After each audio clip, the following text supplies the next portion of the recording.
Hi everyone. I've been asked to reflect a little bit on stewardship as a spiritual discipline, spiritual practice, and it brings to mind a meeting I had with the spiritual director in Philadelphia.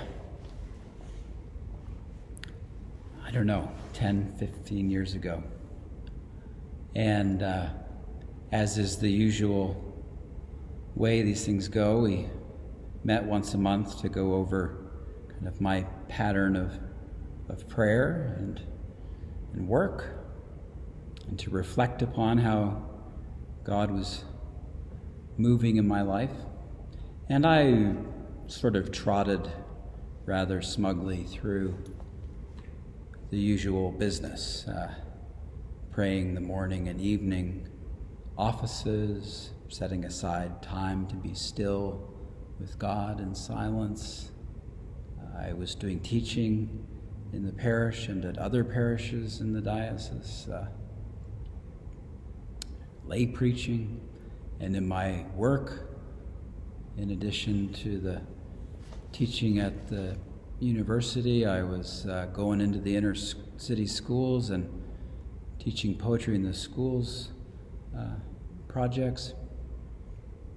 So it all looked pretty much to me like what flourishing for me looks like, right? And we got 20 minutes into the discussion, and there was a lull in the conversation, and he kind of looked at me, held me in the sort of piercing gaze of his owl-like eyes, and asked a very simple question. Well, what about money? What about money? What are you talking about? What are you doing with your money? See, what he did there was put his finger on the thing I didn't want to talk about, the thing that caused me great anxiety. We were always scraping by. For my life, for all of my life, to be seen as an offering to God, that needed to include not just my prayer, my work, my witness, but also my wallet.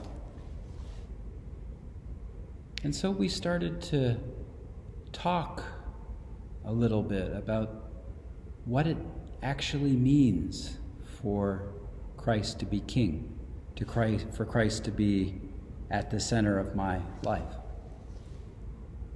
That thing I pray every morning and evening, not only with my lips, but in my life, needs to be actually reflected in my pocketbook. And when I sat down and prayerfully looked at it, I discovered that it wasn't Christ the King who was the center of my life, but something else.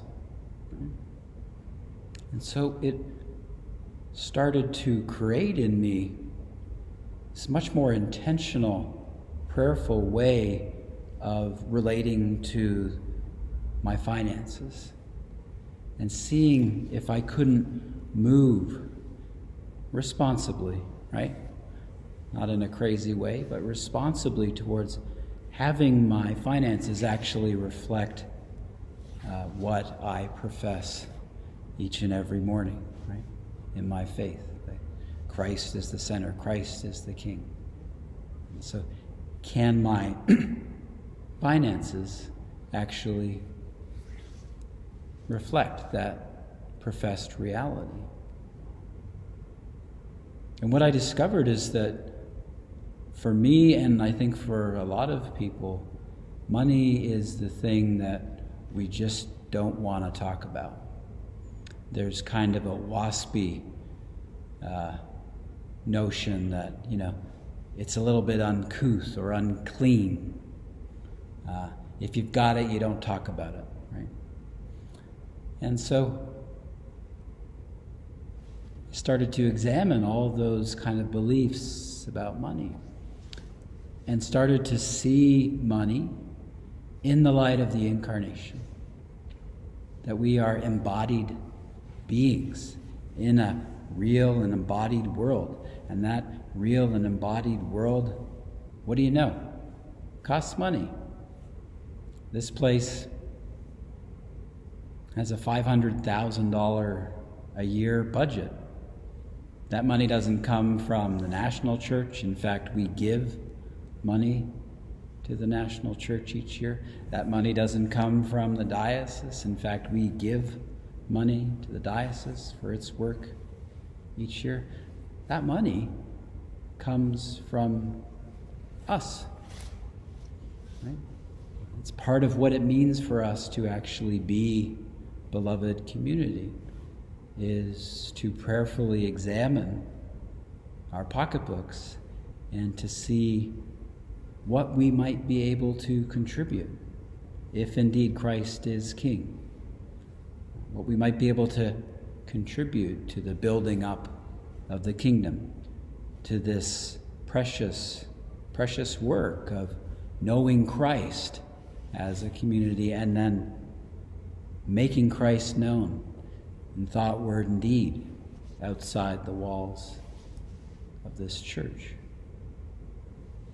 Money is that thing we don't want to look at, we don't want to talk about, we don't want to examine. And that actually means that it's the place that offers us the potential for the deepest transformation and, yes, healing. Place where we hold on, where we don't want to look.